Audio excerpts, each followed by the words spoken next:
नमस्कार मित्रों, देखिए कुछ तो कंफ्यूजन है। अगर नहीं है तो फिर ऐसे ब्लंडर क्यों किए जा रहे हैं?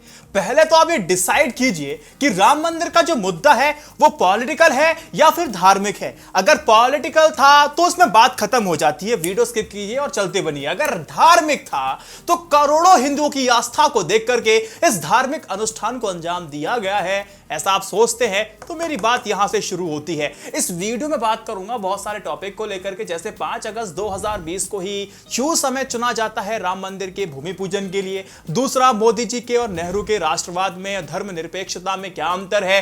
तुर्की की सोफिया मस्जिद से बाबरी मस्जिद की तुलना आखिर क्यों कर रहा है। मुस्लिम पर्सनल लॉ बोर्ड और पीएम मोदी के जय श्री राम से जय सिया राम पर शिफ्ट होने के आखिर पॉलिटिकल मायने क्या हो जाते हैं, स्ट्रेटेजी आगे क्या होगी वो समझाऊंगा। टाइम लैप्स को देखिए, अपना फेवरेट वीडियो को सीधा देख सकते हैं। चाहे तो कमेंट सेक्शन में विनोद विनोद करके ना शुरुआत कर सकते हैं और वीडियो को विनोद विनोद कर दीजिए ताकि मेरा जो उत्साह है उसमें कमी ना आए। चलिए शुरू करते हैं show right news analysis. Case number 1।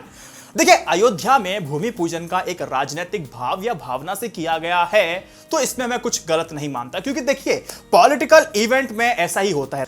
देखिए, राम मंदिर का भूमि पूजन हो, हाईवे का इनॉग्रेशन हो, किसी हॉस्पिटल का उद्घाटन हो, सभी एक जैसे हैं क्योंकि सभी को एक ही डंडे से हाँका जाता है। कई सारे चीजों को नजरअंदाज कर दिया जाता है इस पॉलिटिकल इवेंट में ताकि अपना राजनीतिक स्वार्थ या हित को पूरा किया जा सके। हर चीज को बड़ा चढ़ा करके दिखाया जाता है, बड़ी बड़ी बातें की जाती हैं और दिखावे पर बहुत ज्यादा जोर दिया जाता है। पूरा पॉलिटिकल माइलेज लेने की कोशिश की जाती है। Case number 2। अगर ये पॉलिटिकल इवेंट नहीं था तो फिर अयोध्या में भूमि पूजन कैसे करोड़ों हिंदुओं की आस्था का सम्मान बन जाता है? ये तो साफ तौर पर मुझे मजाक दिखाई दे रहा है। नोट, जो मैं कुछ कहने वाला हूं वो सब शास्त्रों में लिखा है और व्हाट्सएप पर मैंने बिल्कुल नहीं पढ़ा है। अन्य पुस्तकों से मैंने सहारा लिया है, पढ़ा है, और जो गुरुजनों से मैंने कुछ चीजों को ग्रहण किया है वो आपके सामने परोसने जा रहा हूं। शुरू से ही अगस्त 5, 2020 के मुहूर्त पर सवाल खड़े किए जा रहे थे। सबके अपने अपने तर्क थे, मुहूर्त अमुहूर्त की बातें हो रही थी। यहां तक कि राम मंदिर के मुद्दे को लगातार आगे बढ़ाने वाली साध्वी उमा भारती भी ये कहती हैं कि भगवान के काम के लिए सभी मुहूर्त अच्छे होते हैं और अगस्त 5 भी ऐसा मुहूर्त है जहां अच्छा है। उस दिन भूमि पूजन करने में कोई समस्या नहीं होनी चाहिए। लेकिन ये उमा भारती का जो ये तर्क है ना, बिल्कुल गलत है। भोली भाली जनता की भावनाओं के साथ खेलने वाला है और राजनीतिक स्वार्थ को पूरा करने वाला है। पहले आप लोग ये जान लीजिए कि सरकार ने 5 अगस्त की तारीख को क्यों चुना। जो 2 पॉसिबिलिटीज मुझे लगती हैं वो आप समझ लीजिए, हो सकता है शायद आपके लिए दूसरी हो। पहला, आप सभी को पता है कि बीजेपी की मैनिफेस्टो में लगातार एब्रोगेशन ऑफ आर्टिकल 370 और राम मंदिर बनाना बीजेपी के लिए बहुत ज्यादा महत्वपूर्ण था और मैनिफेस्टो में ये जो थे हमेशा कीवर्ड थे, ट्रेंड करते थे। 5 अगस्त के दिन आर्टिकल 370 को हटाना और इसी दिन राम मंदिर के लिए भूमि पूजन करना मोदी जी के लिए एक पॉलिटिकली मास्टर स्ट्रोक है। क्योंकि समझिए, क्योंकि जब भी आर्टिकल 370 का नाम आएगा हटाने का, जब 1 साल अब हो चुका है, तो राम मंदिर का नाम स्वतः पब्लिक के जहन में आ जाएगा। वही पुरानी बात ताजा हो जाएंगी, ज्यादा दिनों तक बात याद रखी जाएगी। एक साथ 2 बातें याद रहने वाली हैं। मेन चीज जो बीजेपी के लिए थी वो उन्होंने कर दी। अब बिहार का चुनाव है, इसमें पूरा फायदा बीजेपी को मिलने वाला है। पॉसिबिलिटी नंबर 2 जो मुझे लगता है वो ये है कि 5 अगस्त 1528 को मंदिर तोड़ करके ही मस्जिद बनाई गई थी और इसी दिन मंदिर निर्माण करके सरकार अंदर खाने क्या संदेश देना चाहती है, बहुत सिंपल है। और कमेंट सेक्शन में विनोद विनोद करने के बाद अगर अपने कुछ दिमाग में रह जाए तो सेक्शन में मुझे बताना कि आखिर मोदी सरकार क्या संदेश देना चाहती है। देखो दोस्तों, मैं आपको बता दूं, मुहूर्त को लेकर के शंकराचार्य जी ने भी आपत्ति जताई थी, आप सबको पता है। लेकिन वो आपत्ति पूरी तरह सही थी ये मैं नहीं कहूंगा, गलत थी पूरी तरह ये भी नहीं कहूंगा। देखिए, मैं आपको बता दूं कि दक्षिणायन में भूमि पूजन और शिलान्यास किया जा सकता है, पहली बात, लेकिन बशर्ते उसमें सब आपको सर्वश्रेष्ठ मुहूर्त देखना होगा, जो कि 5 अगस्त 2020 तो बिल्कुल था ही नहीं। लेकिन पॉलिटिकली इसे अच्छा दिन मोदी जी के लिए कुछ हो नहीं सकता था। उमा भारती जी ने कहा था ना कि भगवान कार्य के सारे मुहूर्त अच्छे होते हैं, लेकिन ये जो बात उन्होंने कही है ना, ये शास्त्र विरुद्ध है, क्योंकि भगवान ने खुद अपना कहा है, शास्त्रों में पढ़ भी सकते हैं कि मनुष्य शास्त्र की मर्यादा के अनुसार कार्य करता है, वह मुझे यानी कि भगवान को प्रिय लगता है। और रही बात मुहूर्त और अमुहूर्त की बात, तो इससे भगवान पर कोई असर नहीं पड़ने वाला, क्योंकि भगवान श्री राम का स्वरूप तो यह श्लोक वर्णन कर रहा है। सुनिए, सगुणमेव गुणैः अनभिभूतं सर्वज्ञं सर्वशक्तिं सर्वेश्वरं सर्वनियंतारं सर्वोपास्यं सर्वकर्मफलप्रदातारं समस्त कल्याण गुणगण निलयम सच्चिदानंदम भगवंतम श्री रामम। भागवत के दशम स्कंद के 87 अध्याय के दूसरे श्लोक में इसकी व्याख्या की गई है। तो इसीलिए मैं कहता हूं कि मर्यादा पुरुषोत्तम राम के कार्य में अगर आप शास्त्र की मर्यादा नहीं रखते हैं तो फिर ये आडंबर क्यों? देखो, शास्त्र की मर्यादा नहीं रखने से भगवान पर इसका कोई विपरीत असर उन पे नहीं पड़ने वाला है, बल्कि जो पूजा कर रहा है या करवा रहा है, जिसके माध्यम से पूरा आयोजन हो रहा है, उन सभी पर यह प्रतिकूल असर पड़ता है। और ये बात मैं नहीं कह रहा, श्रीमद् भागवत में महाराज महाराजाधिराज भगवान विष्णु के अंश अवतार प्रजा को उपदेश करते समय कहा गया था इस श्लोक में, कर्तुः शास्तुर्नज्ञातुस् तुल्यं यत् प्रीत्य तत्फलम्। कोई भी कार्य अथवा कर्म किया जाता है, चाहे वो धार्मिक हो या अधार्मिक हो, उसका फल 3 लोगों को बराबर मिलता है। करने वाले को, कराने वाले को, जो करने की प्रेरणा कर रहा है उसको फल प्राप्त होता है। यहां पर एक छोटी सी सोचने वाली बात यह है कि यदि हम सभी भारतवासी 450 से भी अधिक वर्ष से भगवान श्री राम के मंदिर बनाने की प्रतीक्षा कर सकते थे, अगर उसमें 10 से 15 दिन इधर उधर हो जाते तो कौन सा पहाड़ टूट जाता या प्रलय आ जाती है, सृष्टि का विनाश हो जाता? नहीं होता ना। भगवान मर्यादा पुरुषोत्तम राम साक्षात धर्म के विग्रह हैं। रामो विग्रहवान धर्मा। हम मानते हैं कि राजा महाराजा धनी संपन्न व्यक्तियों के चारों ओर चाटुकार लोगों की टीम होती है और मुख्य जो टीम होती है, जो मुखिया होता है, उसको अंधकार में रखती है। और उसी टीम से हमारे मोदी जी भी घिरे हुए हैं, इस बात में कोई संशय नहीं है। अगर इस धार्मिक अनुष्ठान को राजनीति से अलग रखा जाता तो सही वैदिक मंत्रों के साथ सनातन धर्म की पद्धति के अनुसार भूमि पूजन होता, विधिवत तरीके से होता। लेकिन जब राजनीति नियंत्रित धर्म हो जाता है, नियंत्रित धर्म हो जाता है, तो धर्म फिर प्रदर्शन में तब्दील हो जाता है। मानते हैं मोदी जी को कम समय मिला था भूमि पूजन या अन्य पूजा पाठ के लिए, लेकिन इसका मतलब यह नहीं हो जाता कि आप धार्मिक अनुष्ठानों में मंत्रों की कटौती करेंगे, जल्दी से जल्दी उसको निपटाएंगे। और हुआ भी यही। ना तो विद्वान आचार्य जी ने ना गणेश पूजन ढंग से कराया, जो कि मुख्य होता है, ना ही संकल्प पूरा बोला। किसी भी धार्मिक कार्य में संकल्प ही जड़ होता है। मूलम नास्ति कुतः शाखा। जब वृक्ष की जड़ खोखली होगी तो उस वृक्ष की ना तो शाखाएं होंगी, ना फल आएंगे, ना पत्ते आने का मतलब ही नहीं है। संकल्पम बिना सर्वा क्रिया निष्फला। संकल्प के बिना सभी कार्य निष्फल होते हैं। इसलिए संकल्प में ही कोई भी किसी प्रकार की कोताही नहीं बरतनी चाहिए। किसी भी कर्मकांड का संकल्प महत्वपूर्ण होता है और भूमि पूजन में वो नहीं हुआ। ना संकल्प, ना पूजा, ना मुहूर्त, कुछ भी नहीं। प्योर एंड पाइस राजनैतिक अनुष्ठान हो जाता है। और कई लोग तो ये कह रहे थे कि ये इसमें ना अभिजित मुहूर्त है। अरे ये तो अभिजित जो मुहूर्त है ना, ये तो हर रोज होता है, हर दिन होता है, 40 मिनट तक होता है। 11:40 सुबह से लेकर 40 मिनट लगा लो, तब तक अभिजित मुहूर्त होता है। तो उसमें नया क्या था, इसमें खास क्या था? ये बात समझिए इस बात को। अब देखिए, अगर धर्म नियंत्रित राजनीति होती तो तस्वीर अलग होती। मैं हमेशा से कहता हूं, दूसरे चैनल पे मैं बताने की कोशिश करता हूं, जाके चेकआउट भी कर सकते हैं, कि धर्म और राजनीति को अलग अलग करो। अगर नहीं कर सकते तो धर्म नियंत्रित राजनीति करो। देखिए, भूमि पूजन के लिए अच्छा मुहूर्त क्या हो सकता था, वह वास्तविकता में था भी। इस बार मैं आपको बता दूं कि मेरे पिता में परम देवज्ञ ज्योतिषमय में परम निष्णात ऋषि कल्प स्वनाम धन्य श्री होम निधि पाठक जी ने, जो कि शास्त्रार्थ महारथी कविरत्न अखिलानंद जी के भतीजे भी थे, वो इस श्लोक का भूमि पूजन में यथासंभव पूर्ण रूप से प्रयोग किया करते थे। ये श्लोक कौन सा था, ये श्लोक बताऊंगा आगे, लेकिन ये इतना प्रभावपूर्ण था कि उनके द्वारा निकाला गया जो मुहूर्त था ना, उसमें गरीब से गरीब के अगर पूजित करके 5 ईंट अगर नींव पे रख देते थे तो उसका घर अवश्य ही बनता था। ये एक नहीं, सैकड़ों उदाहरण हैं, हजारों उदाहरण हैं। वो जो श्लोक का प्रयोग करते थे वो मैं आपको बता दूं।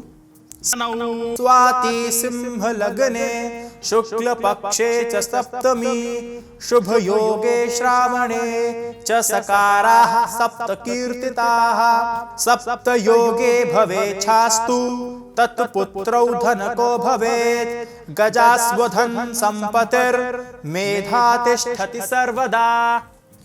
यानी कि जिस भूमि पूजन में 7 सकारों का प्रयोग होता है अथवा अधिक से अधिक सकार वाला मुहूर्त होता है, उस मुहूर्त में बना हुआ घर, मकान, कोठी, महल, मंदिर इत्यादि अत्यंत फलदायी होती है। और राम जन्मभूमि का पूजन के लिए जो डेट होनी चाहिए थी, जो थी भी, वो इस श्लोक में के अनुसार अगर मैं बताऊं तो अधिकांश भाग श्रावण शुक्ला की सप्तमी जो कि 27 जुलाई 2020 की थी उसको संभव हो सकता था। लेकिन यदि कुछ भी ना होता तो किंतु श्रावण का महीना भूमि पूजन में अवश्य ही गृहीत किया जा सकता था। जब राजा के द्वारा मंदिर का भूमि पूजन हो रहा था, यदि वह भूमि पूजन श्रावण शुक्ल सप्तमी को हो जाता तो प्रधानमंत्री को अत्यंत शुभ होता। उसका जो उनकी प्रजा है वो भी सुखी रहती, वो भी धन धान्य से तब तक परिपूर्ण रहती जब तक भगवान श्री राम का मंदिर सत्ता रहती। लेकिन हमारा आपका इस देश का दुर्भाग्य है कि भारतवासी तथा कथित चाटुकार लोगों के वजह से उस महान पुण्य के फल से विमुख होना पड़ गया मुझे और आपको इस राजनीति के चक्कर में। ध्यान रहे, शास्त्रीयता भावुकता के आधार पर चलाना किसी दंभ से कम नहीं है। राजनीति को धर्म से अलग करो। अगर धर्म को अलग नहीं कर सकते तो धर्म नियंत्रित राजनीति करो। यह समझने के लिए आईएनआई आस्था है, जा करके देखिए। इस तस्वीर को देखिए, या तो इसको आपने शेयर किया होगा, अगर शेयर नहीं किया तो लाइक तो पक्का किया होगा, अगर वो भी नहीं किया तो आपने इसको देखा तो जरूर होगा।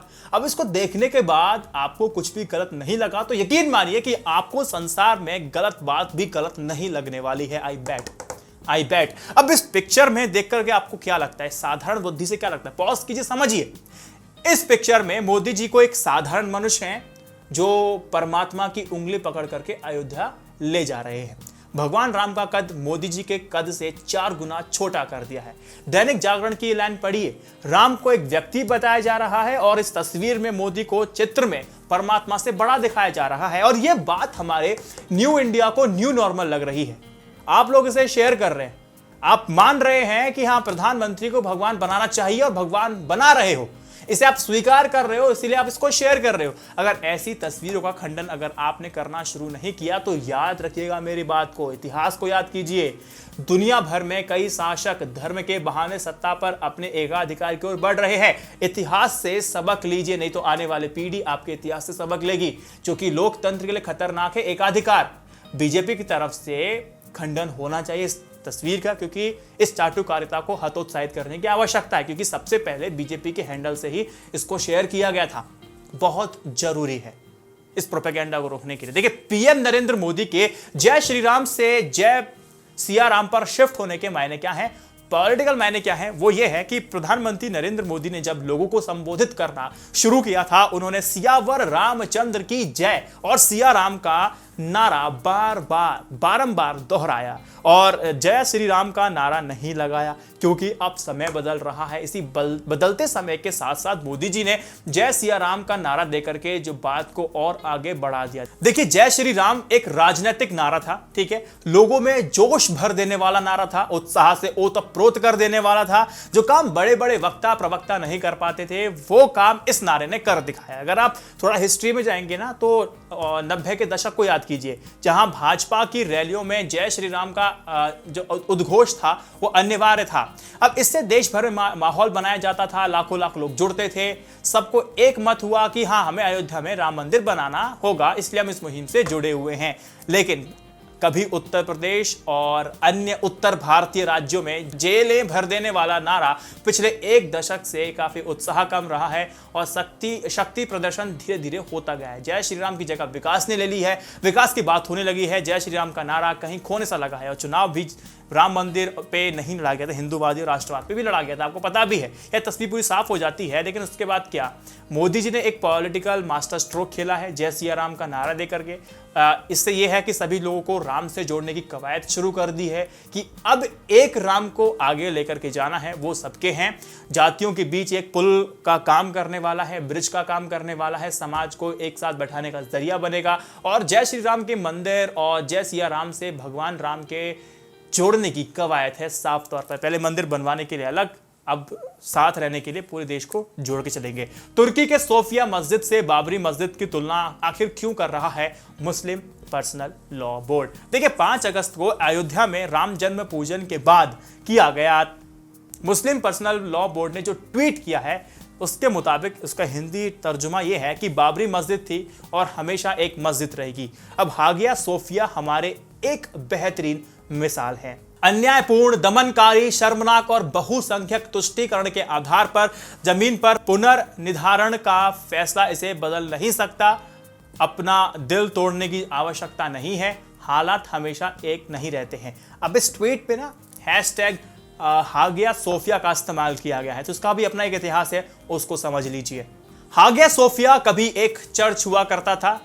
1453 में जब इस शहर पर इस्लामी ऑटोमन साम्राज्य का कब्जा हुआ था तो इस इमारत में तोड़फोड़ करके इसे मस्जिद में तब्दील कर दिया गया था। इसके बाद कमाल आतातुर्क उर्फ मुस्तफ़ा कमाल पाशा ने 1934 में मस्जिद को म्यूजियम में बदल दिया था, क्योंकि वह धर्म की जगह पश्चिमी मूल्यों से प्रेरणा चाहते थे। लेकिन तुर्की के जो कट्टर छवि वाले राष्ट्रपति एर्दोगान ने सुप्रीम कोर्ट के फैसले के बाद हागिया सोफिया को एक बार फिर से मस्जिद में तब्दील कर दिया था। अब देखिए, एर्दोगान ने हागिया सोफिया के अंदर बैठ करके नमाज अदा की थी। अब Muslim personal law board Hagia Sophia को मिसाल मान रहा है। ऐसे समय पर ऐसा बयान आना मुस्लिमों के प्रति छवि को बदल देने वाला हो जाता है। इसीलिए जो भी बयान आए वो थोड़ा धैर्यपूर्वक दिया जाए और विवेक के साथ दिया जाना चाहिए।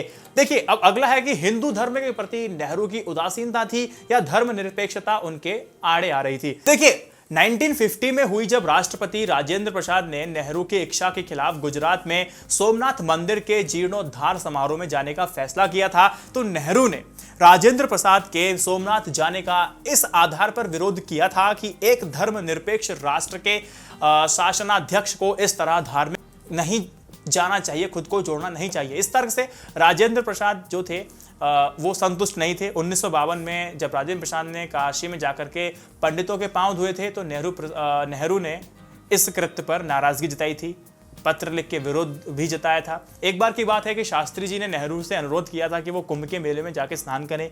नेहरू जी ने कहा था कि वैसे उनको गंगा बहुत पसंद है, उनको प्यार भी है, कई बार उसमें डुबकी लगा चुके हैं, लेकिन कुंभ के मौके पर वो ऐसा नहीं करने वाले हैं। लाल बहादुर शास्त्री जी को अपनी हिंदू पहचान दिखाने परहेज नहीं था और ऐसा कई मौके पर भी ना साबित हो चुका है। देखिए, अब इंदिरा गांधी की बात कर लेते हैं। देखो, जब इंदिरा गांधी का ना पहला टेन्योर था, जब वो पहली बार सत्ता में आई थी, तो उन्होंने धर्मनिरपेक्षता की छवि को कायम रखना चाहती थी, पहली बात, और अपने पहले कार्यकाल में ऐसा ही उन्होंने किया। लेकिन एक टर्निंग पॉइंट आता है ना 1967 में। उनके नेतृत्व में सबसे बड़ी परीक्षा तब होती है जब गौ रक्षा आंदोलन कर रहे हजारों साधुओं ने संसद भवन को घेर लिया था और उस वक्त पुलिस की गोलियों से लगने वाले 6 संतों की भी मृत्यु हो जाती है। लेकिन इंदिरा गांधी के जीवन में 2 बहुत बड़ी घटनाएं होती हैं जिसमें उनका झुकाव थोड़ा धार्मिकता की तरफ हो जाता है, आस्था जग जाती है। 1977 में चुनावी हार और दूसरा 1980s में उनके छोटे बेटे संजय गांधी की मौत का होना। अब वो दिल्ली में अक्सर श्री आद्य कात्यायनी शक्तिपीठ जाया करती थी, जिसे आजकल छतरपुर मंदिर के नाम से आप लोग जानते भी हैं। ये मंदिर मेहरौली में उनके फार्म हाउस के नजदीक ही था। 1983 में इंदिरा गांधी ने हरिद्वार में भारत माता मंदिर का भी उद्घाटन किया था, जिसको विश्व हिंदू परिषद के सहयोग से बनाया गया था। देखिए कितनी अच्छी राजनीति है। इंदिरा गांधी के बेटे राजीव गांधी वैसे तो खुद को धार्मिक नहीं मानते थे, अपने आप को अलग रखते थे, लेकिन उनके जो राजनीतिक सलाहकार थे उन्हें हमेशा कहते थे कि आप 1981 में अयोध्या से अपने चुनाव प्रचार का शुरुआत कीजिए और राम राज्य का वादा कीजिए। ऐसा उनसे कहा गया और उन्होंने किया भी। नरसिम्हा राव का जन्म एक ब्राह्मण परिवार में हुआ था। पूरा जीवन सुबह उनका पूजा पाठ और वार्षिक तीर्थ यात्रा के इर्द गिर्द घूमता था। राव साहब की हमेशा एक राय बनाने की कोशिश थी कि वो हिंदू और मुस्लिम दोनों वोट बैंकों को खुश करना चाहते थे। राव मस्जिद को बचाने के साथ साथ हिंदू भावनाओं की भी रक्षा करना चाहते थे और अपने आप को बचाना चाहते थे। लेकिन नतीजा क्या हुआ? ढाक के 3 बात, ना तो मस्जिद बची, ना हिंदू कांग्रेस की तरफ आए और ना ही खुद की साख को बचा पाए। तार तार हो जाती है। दोस्तों मुझे उम्मीद है आपको वीडियो पसंद आया होगा। इस वीडियो को 3 व्हाट्सएप ग्रुप में शेयर कीजिएगा। उन लोगों से कहिएगा इस वीडियो को 3 व्हाट्सएप ग्रुप में और शेयर कर दीजिए। शेयर करने में कोई पैसा नहीं लगता, बल्कि जानकारी ही साझा होती है। अब चाहे तो i9 न्यूज इंडिया की जर्नलिज्म को सपोर्ट करने के लिए यूट्यूब मेंबरशिप, पेट्रियन मेंबरशिप ले सकते हैं। बाकी हम और मिलके आप कुछ बड़ा करेंगे, अच्छा करेंगे और टीम को बिल्डअप करेंगे, कंटेंट थोड़ा सा अच्छा बनाएंगे और वीडियो क्वालिटी को सुधारेंगे। जय Hind, Vande Mataram, stay updated, stay educated, सत्य में जयते। नमस्कार।